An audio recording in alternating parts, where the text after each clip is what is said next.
త్రాగుబోతులకు ఎఫ్రాయిమీయుల అతిశయ కిరీటమునకు శ్రమ, వాడిపోవుచున్న పుష్పము వంటి వారి సుందర భూషణమునకు శ్రమ, ద్రాక్షారసం వలన కూలిపోయిన వారి బలవంతమైన లోయ తల మీదనున్న కిరీటమునకు శ్రమ.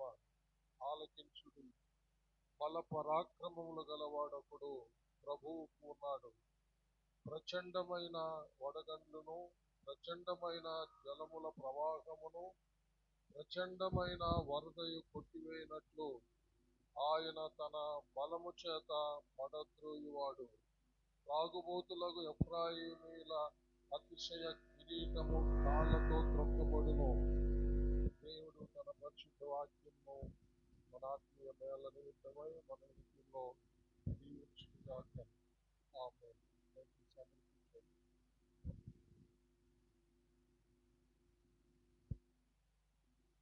ప్రార్థన చేసుకున్నాం.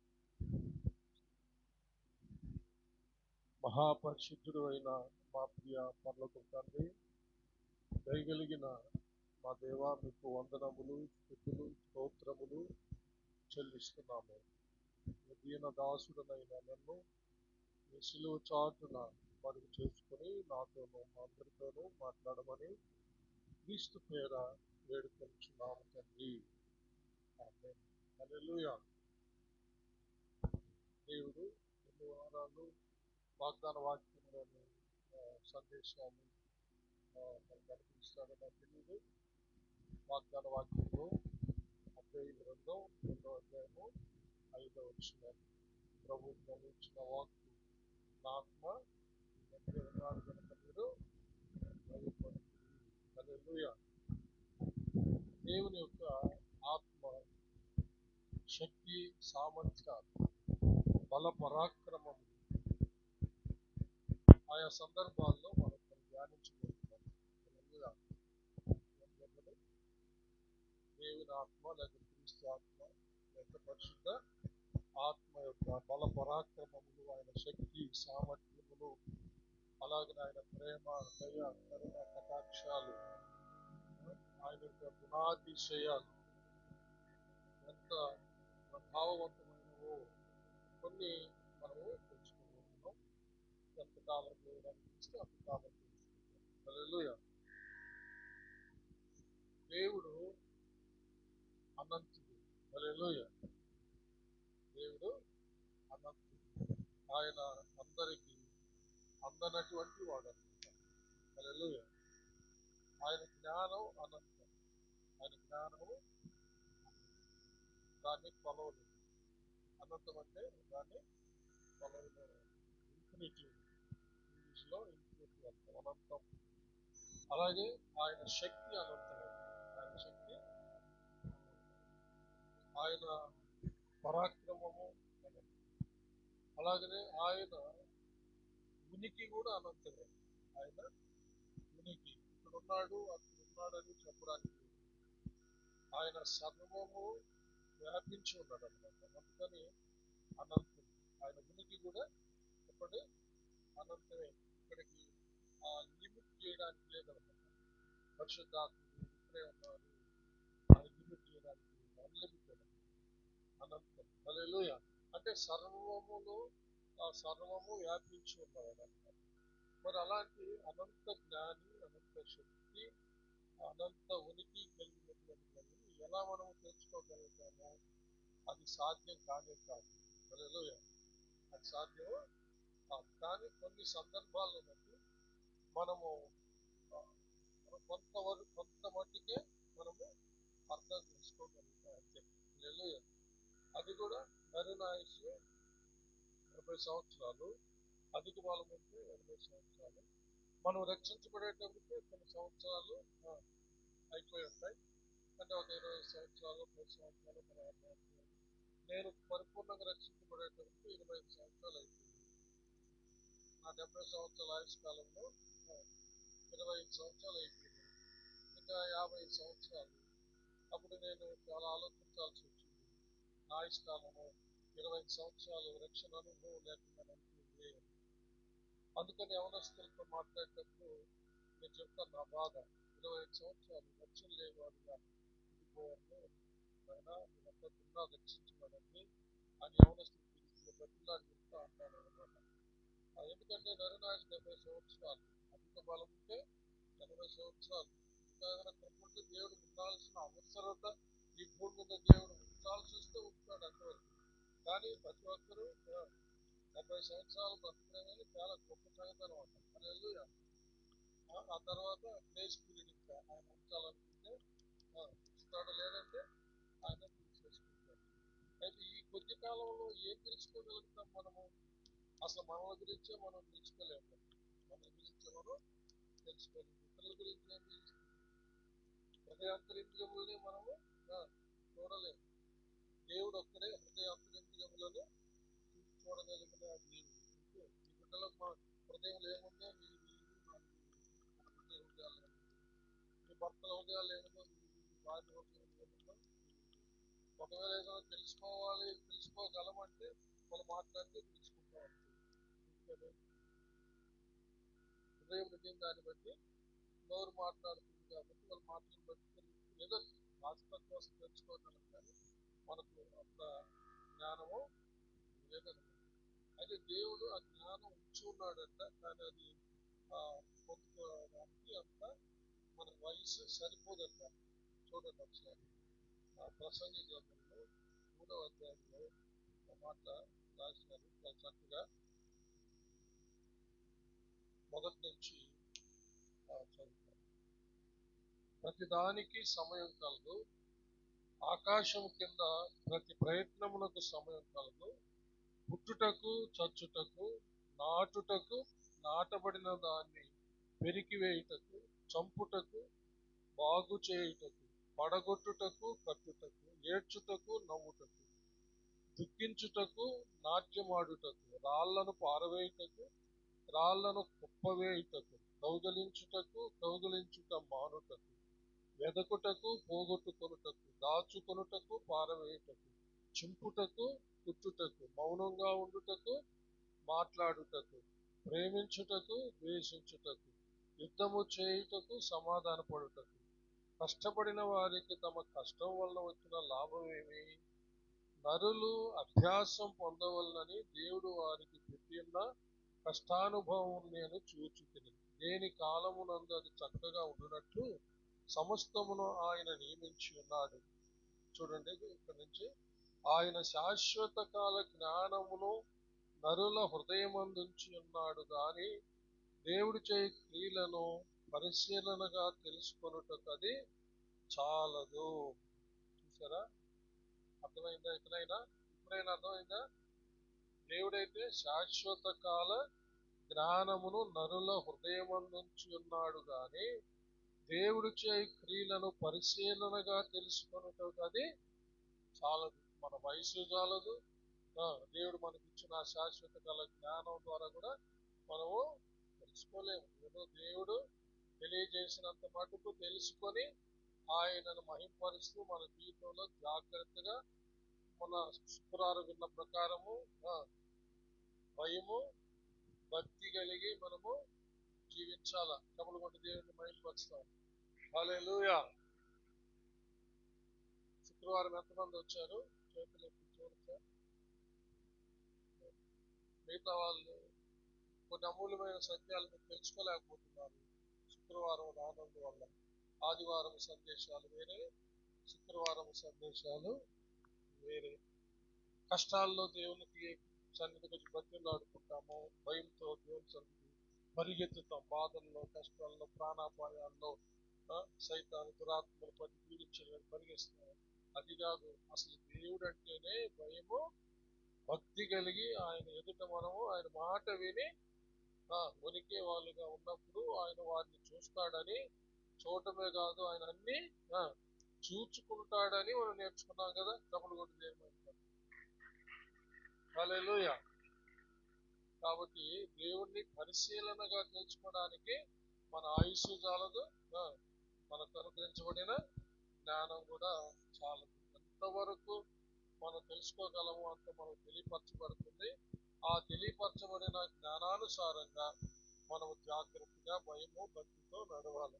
ఆ తెలియపరచబడిన జ్ఞానము ఎవరంటే మన ప్రభు అయిన యేసుక్రీస్తే అన్నమాట. హల్లెలూయా. చూడండి ఒకసారి కొరింథీయులకు రాసిన మొదటి పత్రిక 1వ అధ్యాయము 24వ వచనము. ఆయన యూదులకు ఆటంకముగాను అన్యజనులకు వెర్రితనముగాను ఉన్నాడు గాని యూదులకేమి గ్రీసు దేశస్థులకేమి పిలువబడిన వారికి క్రీస్తు దేవుని శక్తియు దేవుని జ్ఞానమునై ఉన్నాడు. చప్పలు కొట్టి దేవుని మహిమపరుస్తుంది. క్రీస్తే దేవుని శక్తి, దేవుని కాబట్టి అనంత శక్తి, అనంత జ్ఞానం కలిగిన దేవుణ్ణి ఏదైనా మనం కాస్త కోస్త తెలుసుకోగలము అంటే యేసయ్యను అనుసరిస్తే, యేసయ్యను ఫాలో అయితే తెలుసుకోగలుగుతాం.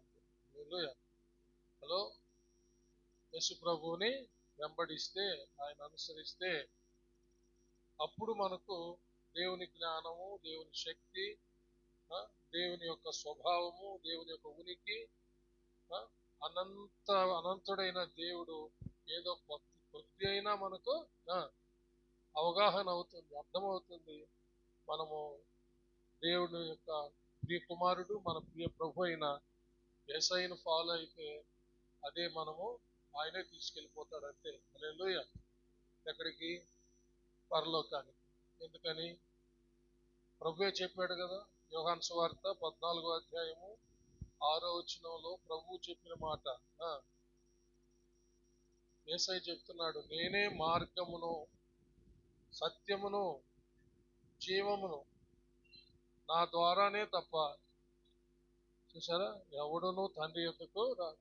కాబట్టి ఎన్నో తంటాలు పడాల్సిన అవసరం లేదు, ఎక్కడెక్కడికో పరిగెత్తి తిరగాల్సిన అక్కర్లేదు. మోక్షానికి పోవాలని నానా పేర్లు ఉన్నాయి కదా. మోక్షం అని కొందరు, వైకుంఠం అని కొందరు, దేవలోకం అని కొందరు, పరలోకం అని మనము, నిత్య రాజ్యం అని మనము, ఇలా దేవుని రాజ్యం చెప్పుకుంటున్నాం కదా. అక్కడికి వెళ్ళాలంటే హల్లెలూయా, నిజంగా దేవుడు అని ఆయన ఉన్నాడు. ఆయన సమస్త సృష్టిని సృష్టించాడు, మానవుల్ని సృష్టించాడు, మానవులు రక్షించడానికి ఈ లోకానికి తన కుమారుణ్ణి పంపాడు. ఆయన యేసుక్రీస్తు అని తెలుసుకుని ఆయన్ని వెంబడిస్తే చాలు అంతే. హల్లెలూయా. దైవ జ్ఞానం ఏంటో తెలిసిపోతుంది, దైవ శక్తి ఏంటో తెలిసిపోతుంది, దేవుని రాజ్యం ఏంటో తెలిసిపోతుంది, దేవుని ఉనికి ఏంటో తెలిసిపోతుంది, దేవుని స్వభావం ఏమిటో తెలిసిపోతుంది, ఆయన గుణాతిశయాలు ఏమిటో తెలిసిపోతాయి. ఆయన్ని వెంబడిస్తూ విశ్వాసంతో మనము ఎంతవరకు ఆయుష్కాలం మనకుందో ఆయుష్కాలం వ్యర్థపరుచుకోకుండా యేసు ప్రభువుని వెంబడిస్తూ వెళ్తే మనము నిత్య జీవానికి వెళ్ళిపోతాం. చప్పలు కొట్టి దేవుని మహిమ. అది మన గమ్యం. హల్లెలూయా. పరలోకమే మన గమ్యం. కాబట్టి తర్జన భర్జనలు చేసుకుంటూ మనకు అందని విషయాల కోసం ఆలోచించి ఆఖరికి డిప్రెషన్ వచ్చేసి దేవుడే లేడు పోరా అని చెప్పి అనేక మంది పిచ్చోళ్ళు అయిపోయారు అనమాట. కాబట్టి బైబిల్లో మహాజ్ఞాని అయిన సొలొమోను రాజు చాలా చక్కగా చెప్పారు. శాశ్వత కాల జ్ఞానము మనుషుల హృదయములో ఉంచాడు కానీ దేవుడు చేసే కార్యాలు తెలుసుకోవడానికి అది చాలదు. హల్లెలూయా. కాబట్టి మన ప్రభువే మనకు చాలిన జ్ఞానం. హల్లెలూయా. మన ప్రభు యేసయ్య మనకు చాలిన, మన ప్రభు యేసయ్య చాలిన శక్తి. హల్లెలూయా. కాబట్టి ఆయన వెంబడిస్తే పరలోకం చేరిపోతాం. హల్లెలూయా. దేవునికి మహిమ కలుగును గాక. నాకేం తెలియదయ్యా, యేసయ్యని నమ్మాను, ఆయన ఒక ట్రక్ ఏర్పాటు చేశాడు పరలోకానికి పోవడానికి, ఆ ట్రక్ లో కూర్చున్నాను, నాకేం తెలీదు, ఆయన తీసుకుపోయాడు అన్నట్టు ఉంటుంది అన్నమాట. హలో, మీకు అర్థమైందా? ఇప్పుడు అప్పుడప్పుడు మనం మీటింగ్స్ పోవడానికి ట్రక్లు, వ్యాన్లు ఏర్పాటు చేస్తాం కదా, అలాగుంటది అనమాట. అదే నిజమైనది. అంతే. భర్జనలు చేసుకొని ఈ కొద్ది ఆయుష్ కాలంలో ఆఖరికి ఏమి తెలుసుకోలేక పిచ్చోళ్ళై చచ్చేదానికంటే, చచ్చి నరకానికి వెళ్ళేదానికంటే సమస్తాన్ని దేవుడు మన ముందు తీసుకొచ్చి పెట్టిన ఒకే ఒక వ్యక్తి, దేవుడు, మన ప్రభు అయిన యేసుక్రీస్తు. హల్లెలూయా. యేసుక్రీస్తు అనేటువంటి బస్సులో ఎక్కేస్తే ఇంకేమి గమ్ము కూర్చోవడమే. హల్లెలూయా. ఆయన్నే విశ్వసించి గమ్ము కూర్చోవడమే. ఆయన తీసుకుపోతున్నట్టే చెప్పులు కొట్టి దేవుని మహిమపరుస్తాం. హల్లెలూయా. ఆయన విశ్వాసం ఉంచి ఆయన స్తుతించుకుంటూ, ఆయన కీర్తించుకుంటూ, ఆయన ఆరాధించుకుంటూ, పాటలు పాడుతూ, ఆనందిస్తూ, పరవశించి గొప్పగా వెళ్ళిపోవడమే. హల్లెలూయా. అదేంది, ఇదేంది, అది ఎక్కడ, ఆ భూమి ఏంది, ఆ గ్రహం ఏంది, ఆ నక్షత్రాలు ఏంది, దానికి తగిన వాళ్ళు ఉన్నారు, వాళ్ళు పరిశీలన చేసుకుంటున్నారు. ఆఖరికి ఏమి దేవుడు సృష్టించినవి కొన్ని తెలుసుకోగలుగుతారు, కానీ అంతా తెలుసుకోలేదు కదా. కాబట్టి చాలా అర్థయుక్తంగా బైబిల్లో ఎంతవరకు మనం తెలుసుకోవాలో అది ఎవరిలో తెలుసుకోగలమంటే మన ప్రభు అయిన యేసుక్రీస్తే. హల్లెలూయా.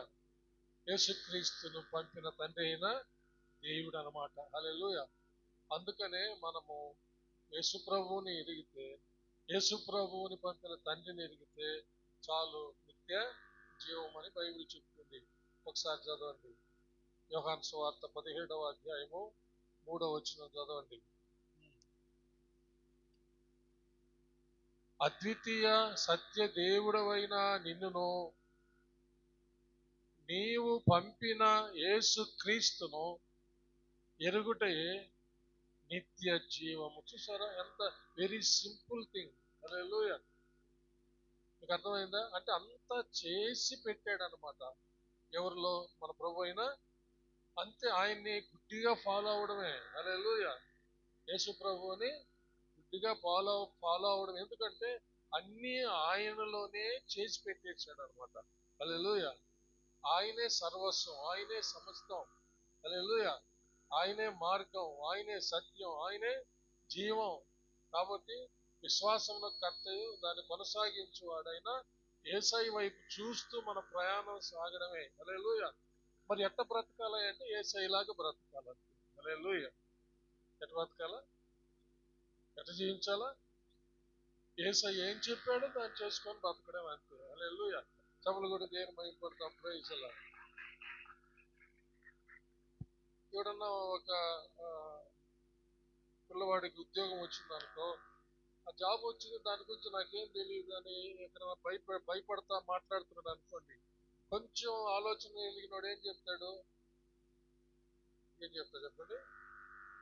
ఎందుకురా భయపడేది? నీకు జాబ్ వచ్చింది, ఆ జాబ్ నువ్వు ఎలా చేయాలో వాళ్ళు ట్రైనింగ్ ఇస్తారు, పోరా అని చెప్పరండి?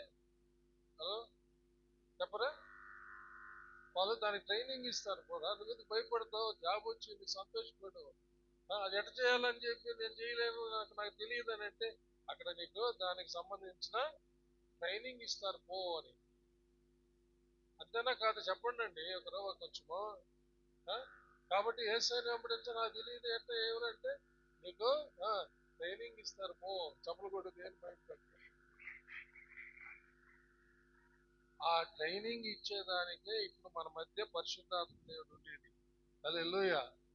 యేసు ప్రభువుని ఎలా వెంబడించాలి, ఆయన్ని ఎలా అనుసరించాలి, ఆయనతో ఎలా పోవాలి, అలాగా ఎలా వెళుతూ పరలోక రాజ్యం చేరాలనే దానికి మనకు ట్రైనింగ్ ఇచ్చేదే పరిశుద్ధాత్మ దేవుడు. చప్పలు కొట్టి దేవుడిని మహిమపరుస్తాం. హల్లెలూయా. అదే యోహాను సువార్త 16వ అధ్యాయము 13, 14 వచనాలు చదువుతాం.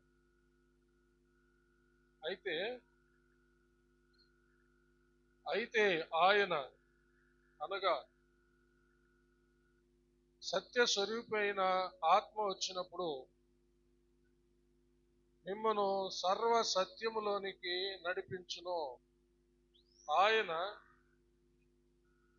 తనంతటా తానే ఏమీ బోధింపక వేటిని వినునో వాటిని బోధించి సంభవింపబోవు సంగతులను మీకు తెలియజేయును.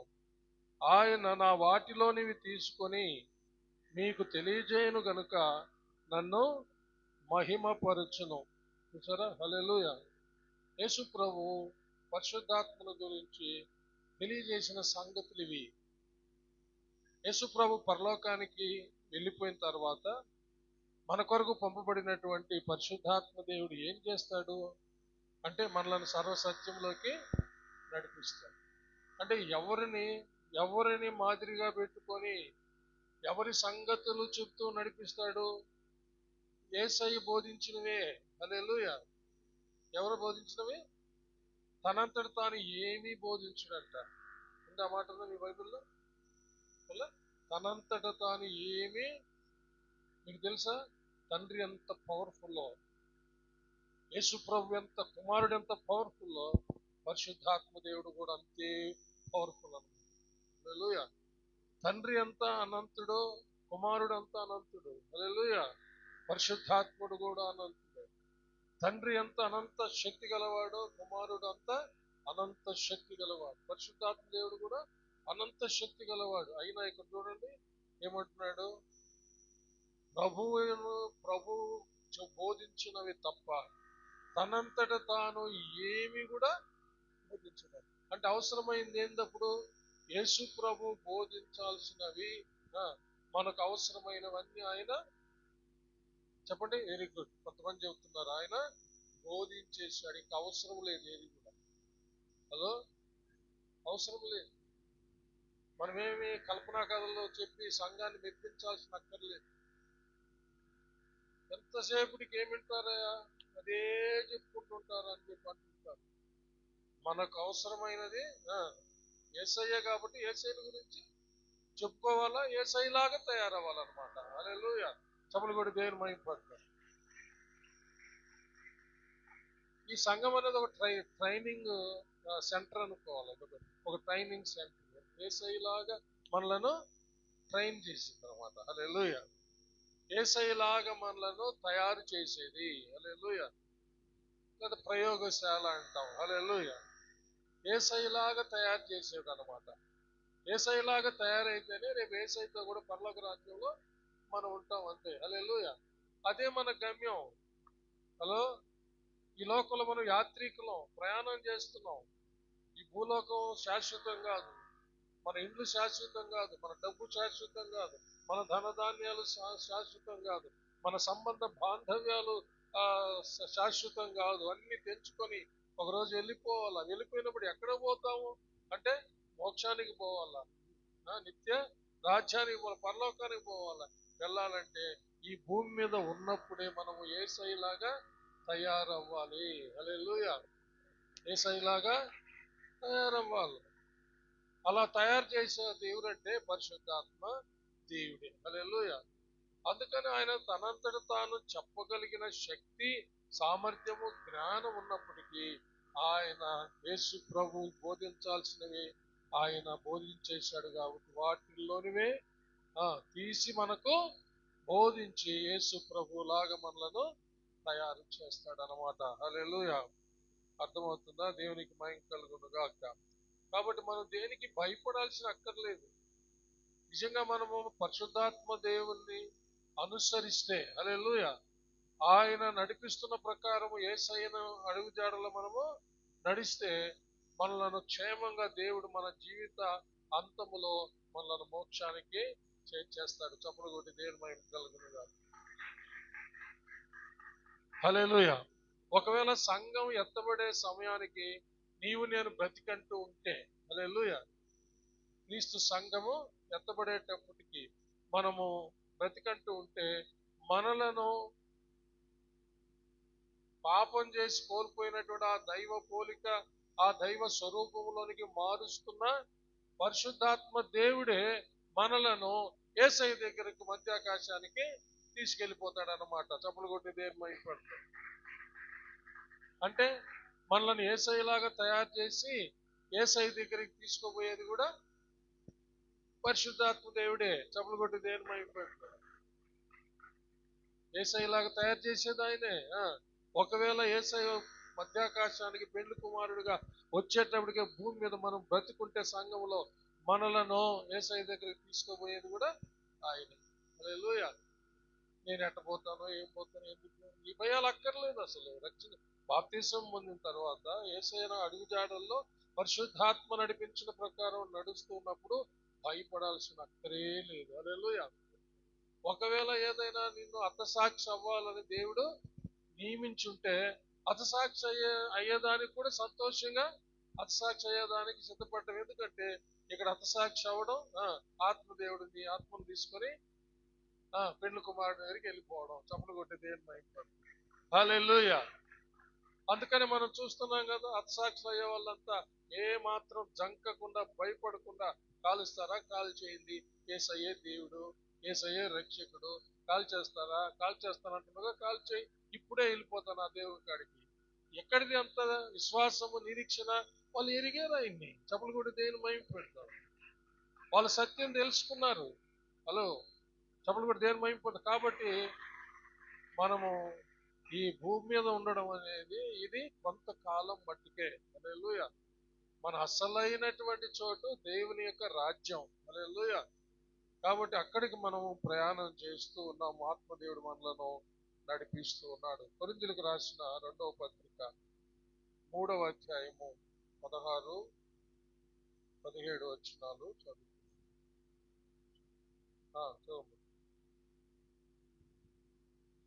చివరి వచ్చిన చదువు. చివరి వచ్చిన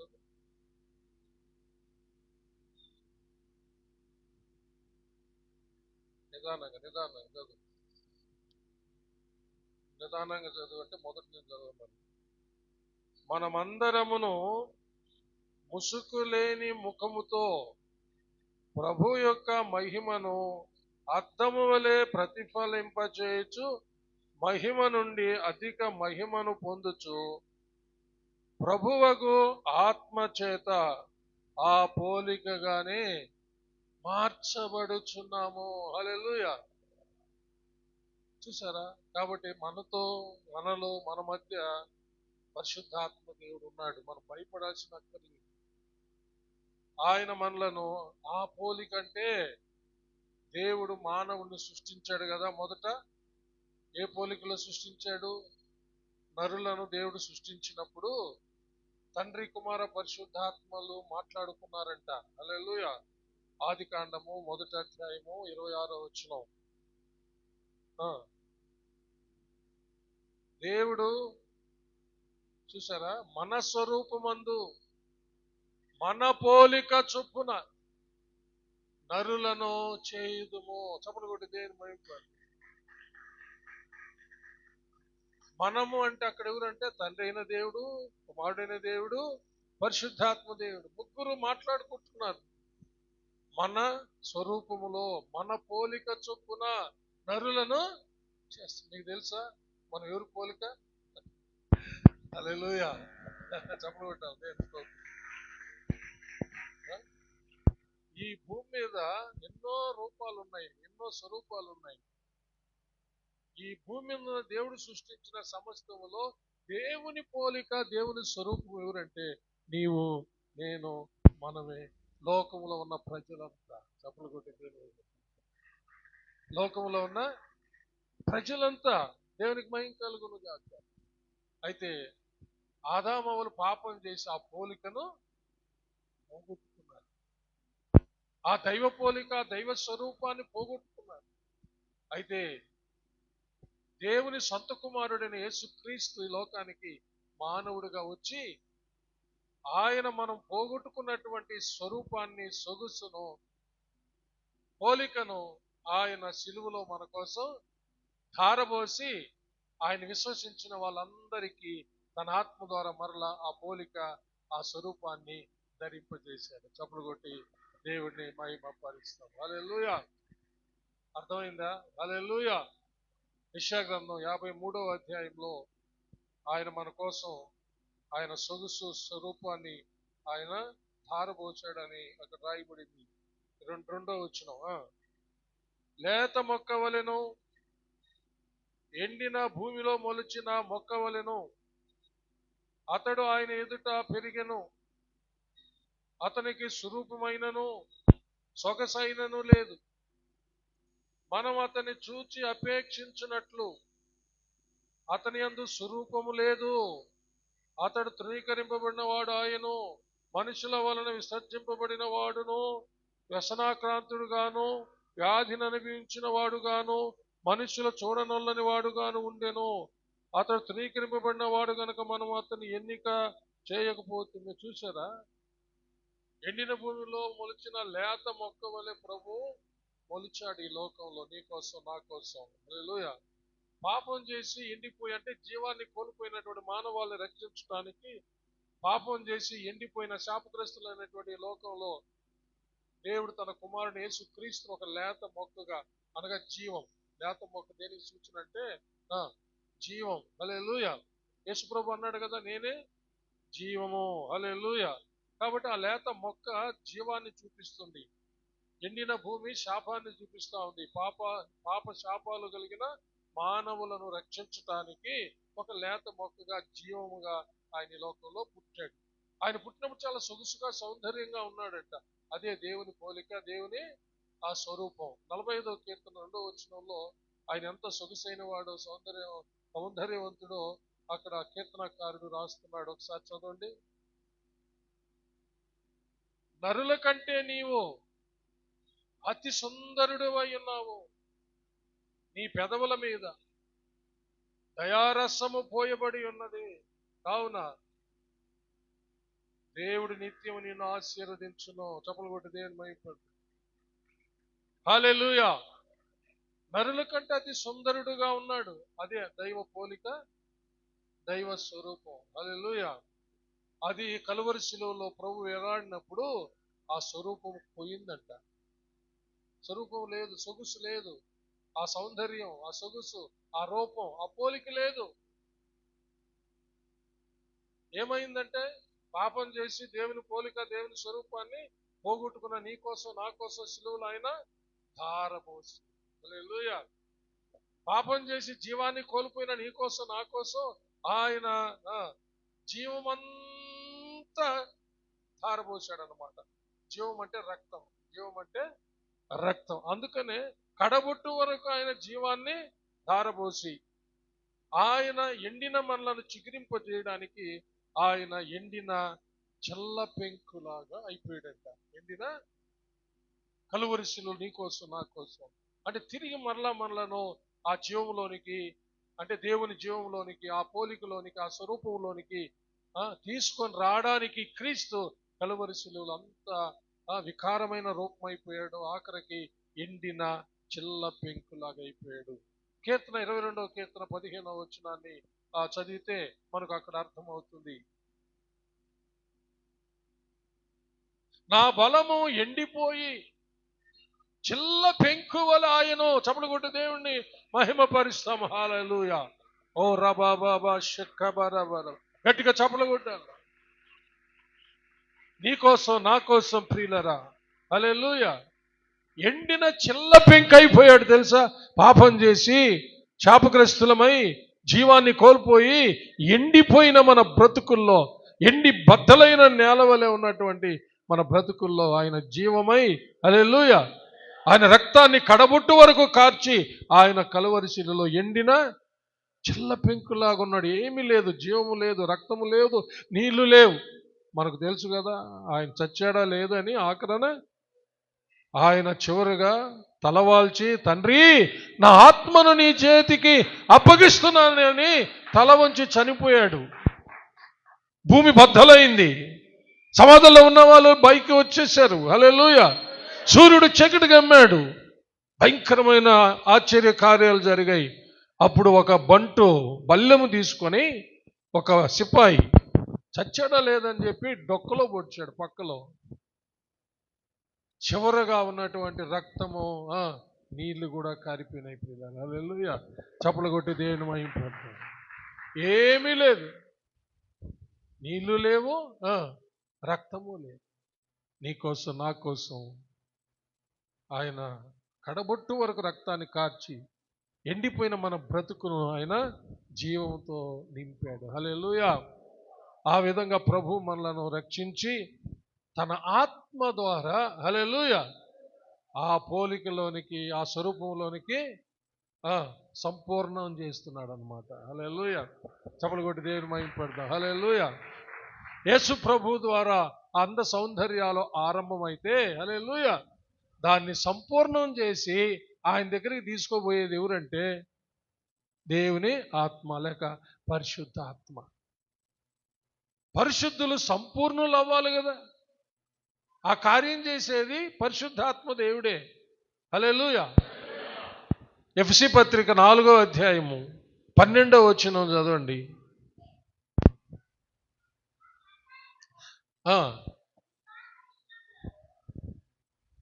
చదువుమా.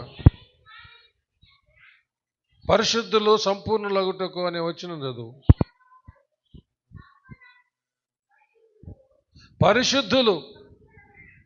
పరిశుద్ధులు సంపూర్ణులగునట్లు 13వ వచనం. పరిశుద్ధులు సంపూర్ణులగునట్లు క్రీస్తు శరీరము క్షేమాభివృద్ధి చెందుటకును పరిచర్య ధర్మము జరుగుటకును ఆయన కొందరిని అపోస్తలులను గాను, కొందరిని ప్రవక్తలను గాను, కొందరిని సువార్తికులను గాను, కొందరిని కాపురులు గాను, ఉపదేశకులు గాను నియమించను. చప్పలు కొట్టి దేవుని మహింపర్దాం. హల్లెలూయా. యేసు ప్రభు ద్వారా మన పాపాలన్నీ క్షమించబడి కడగబడి పరిశుద్ధతలో అడుగుపెట్టాము. పరిశుద్ధతలో అడుగుపెట్టిన మనము ఆరంభమైంది పరిశుద్ధ జీవితం. అది సంపూర్ణము చేసేది ఎవరంటే పరిశుద్ధాత్మ దేవుడు. చప్పలు కొట్టి దేవుని మహింపర్దాం. యేసు ప్రభు ద్వారా రక్షించబడిన మనము పరిశుద్ధ జీవితంలో అడుగుపెట్టాము. హల్లెలూయా. అది సంపూర్ణం చేసేది ఎవరంటే పరిశుద్ధాత్మ దేవుడు. అపోస్తులల్లో, ప్రవక్తల్లో, సువార్తికుల్లో, కాపరుల్లో, బోధకుల్లో ఉండి సంపూర్ణం చేసేది ఎవరు అనుకుంటున్నారు? పరిశుద్ధాత్మ. చప్పలు కొట్టాలి. హల్లెలూయా. అపోస్తులలో ఉండేది పరిశుద్ధాత్మ. హల్లెలూయా. ప్రవక్తల్లో ఉండేది పరిశుద్ధాత్మ, సువార్తికుల్లో ఉండేది పరిశుద్ధాత్మ, కాపరులో ఉండేది పరిశుద్ధాత్మ, ఉపదేశకుల్లో ఉండేది పరిశుద్ధాత్మ. అంటే వీళ్ళందరూ పరిశుద్ధుల్ని సంపూర్ణులుగా, అంటే పాపం చేసి కోల్పోయిన దైవ పోలిక దైవ స్వరూపములోనికి చేస్తా ఉన్నాడు అనమాట. చప్పలు కొట్టి దేవుడిని మహిమాపాదిస్తాము. హల్లెలూయా. అలాగే నీలో నివసిస్తున్న పరిశుద్ధాత్మ దేవుడు వ్యక్తిగతంగా కూడా నీ పట్ల శ్రద్ధ కలిగి నిన్ను పరిపూర్ణతలోనికి నడిపిస్తా ఉన్నాడు. హల్లెలూయా. అందుకనే చర్చ్ ఈజ్ ఇండివిడ్యువల్ అయిపోయింది అనమాట. హల్లెలూయా. అంటే సంఘం అనేది వ్యక్తిగతంగా కూడా ఒక్కొక్కరు అయిపోయారనమాట. అంటే నీ దేహమే దేవుని ఆలయం, నా దేహమే దేవుని ఆలయం. మన దేహంలో పరిశుద్ధాత్మ దేవుడు ఉండి మనలను సంపూర్ణులుగా చేస్తూ ఉన్నాడు అనమాట. హల్లెలూయా. ఈ ఏర్పాటు జరిగింది. దేవుని ఆత్మను మనలో, మన హృదయాల్లో మనతో ఉంచాడు. ఎంత ధన్యులమో. హల్లెలూయా. అయితే అనేక మంది పరిశుద్ధాత్మను ఫాలో అవ్వలేకపోతున్నారు. పరిశుద్ధాత్మ సహాయాన్ని పొందుకోలేకపోతున్నారు. ఆయన మనకు సహాయకుడుగా అనుగ్రహించబడ్డవాడు. అంటే యేసయ్య చెప్పిన బోధలు ఆయన బోధిస్తూ మనలను యేసయ్యలాగా నడిపించుతాడనమాట. అది మనం తీసుకోలేకపోతున్నాం. పరిశుద్ధాత్మ తృణీకరిస్తే ఎవరు సహాయం చేస్తారు?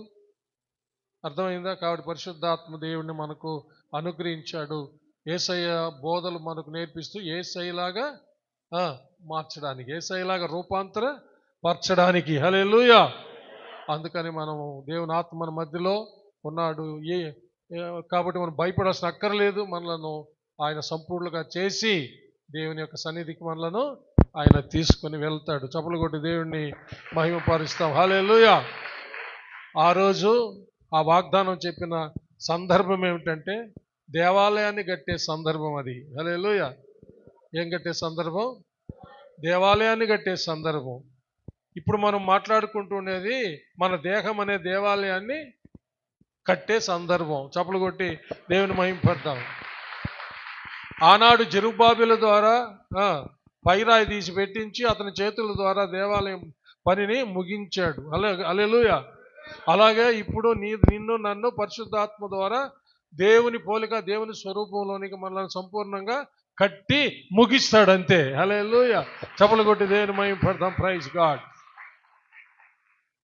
కాబట్టి మనము పరిశుద్ధాత్మను కలిగి ఉండాలి. పరిశుద్ధాత్మను అనుసరించి యేసయ్య అడుగు జాడల్లో నడవాల. హల్లెలూయా.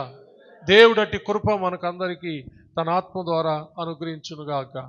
ఆమేన్. హల్లెలూయా. అందరు తల ఉంచి కళ్ళు మూసుకునండి. ఒకవేళ ఇంకా నీవు పరిశుద్ధాత్మను గురించి నీవు ఇంకా నిర్లక్ష్యంగా ఉన్నావేమో, నీకై నువ్వు సంపూర్ణుడివి కాలేవు. నీకై నువ్వు సంపూర్ణురాలివి కాలేవు. దయచేసి మన ప్రయత్నాలు పక్కన పెడతాం. మనుషుల్ని సంతోషపెట్టడానికి ఏమేమో నేర్చుకొని సిద్ధపరిచి చెప్పాల్సిన అక్కర్లేదు. పదే పదే యేసయ్యనే బోధించు.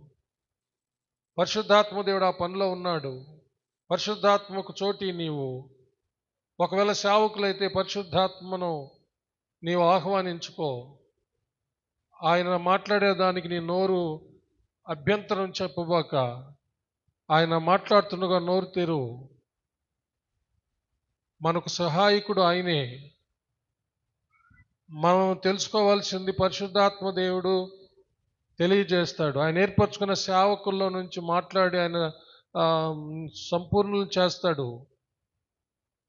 దానికి అపోస్తలులను ఏర్పరచుకున్నాడు, ప్రవక్తలను ఏర్పరచుకున్నాడు, సువార్థికులను ఏర్పరచుకున్నాడు, కాపరులను ఏర్పరచుకున్నాడు, ఉపదేశకులను, బోధకులను ఏర్పరచుకున్నాడు. వారిలో పరిశుద్ధాత్మ దేవుడు ఉండి మాట్లాడుతాడు. ఇంకా చెప్పాలంటే ఇందాక నేను మీకు జ్ఞాపకం చేసిన ప్రకారం నీలోనే ఉండి నిన్ను సంపూర్ణురాల్ని సంపూర్ణుడి చేస్తాడు. మరొకసారి చప్పలు కొట్టి ఘనపరుస్తాం. హల్లెలూయా. నీలోనే ఉండి నిన్ను సంపూర్ణుడిగా చేస్తాడు ఆయన. నువ్వు ఆయనకి విధేయుడువవు. దేవుని ఆత్మ నడిపించిన ప్రకారము మౌనంగా గుడ్డిగా విశ్వాసంతో యేసు ప్రభువుని వెంబడించు.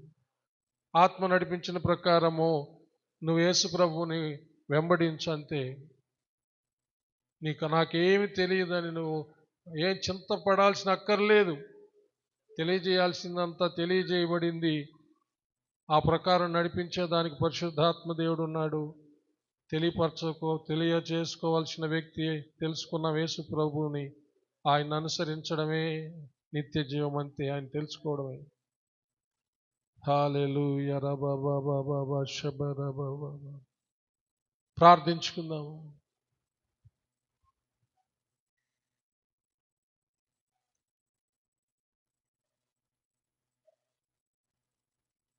ఒకసారి ఆలోచించుకోండి. పరిశుద్ధాత్మ దేవుని సహాయాన్ని కోరు. జోసఫ్ చిన్న ప్రార్థన. దయగలిగిన మా ప్రభువా యేసయ్యా, మీకు వందనములు, స్తోత్రములు, స్తోత్రములు, స్తోత్రములు. హల్లెలూయా, హల్లెలూయా, హల్లెలూయా, హల్లెలూయా. అవును ప్రభువా, నాయన దేవా స్తోత్రం. తండ్రి నా ప్రభు, పోగొట్టుకున్నటువంటి తండ్రి నా ప్రభు, దయ స్వరూపము తండ్రి నా ప్రభు, దేవుని పోరికను తండ్రి నా ప్రభు మాకు ఇవ్వడానికి తండ్రి నా ప్రభు, నాయన కలువరి సిలువలో తండ్రి నా ప్రభు, నాయన మీ స్వరూపము మీ పోరికను పోగొట్టుకున్నటువంటి దేవా, మీకు వందనములు, స్తోత్రములు, స్తోత్రములు ప్రభు. నాయన దేవా స్తోత్రం, స్తోత్రము తండ్రి నా ప్రభు. మమ్మల్ని అందరినీ తండ్రి నా ప్రభు సమకూర్చి తండ్రి నా ప్రభు మీ మందిర ఆవరణలో తండ్రి నా ప్రభు, నాయన స్తోత్రం, స్తోత్రం, స్తోత్రం తండ్రి నా ప్రభు. నాయన నిత్య జీవానికి కావలసినటువంటి తండ్రి నా ప్రభు, నాయన సిద్ధపాటును మాకు అనుగ్రహించుతున్నందుకు మీకు వందనములు, స్తోత్రములు, స్తోత్రములు ప్రభు. ప్రతి ఒక్కరు తండ్రి నా ప్రభు, ఆయన దేవా స్తోత్రం, స్తోత్రం తండ్రి నా ప్రభు.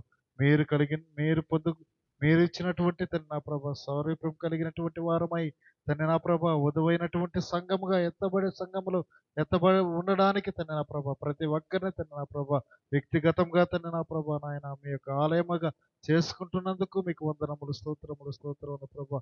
ప్రతి ఒక్కరిని ఆ రీతిగా సిద్ధపరిచి నడిపించమని మీకే మహిమ, ఘనత, ప్రభావములు ఆరోపించుకుంటూ యేసుక్రీస్తు ప్రభుల వారి శ్రేష్టమైన పరిశుద్ధ నామములో ప్రార్థించి వేడుకొంచున్నాము తండ్రి. ఆమేన్. హల్లెలూయా.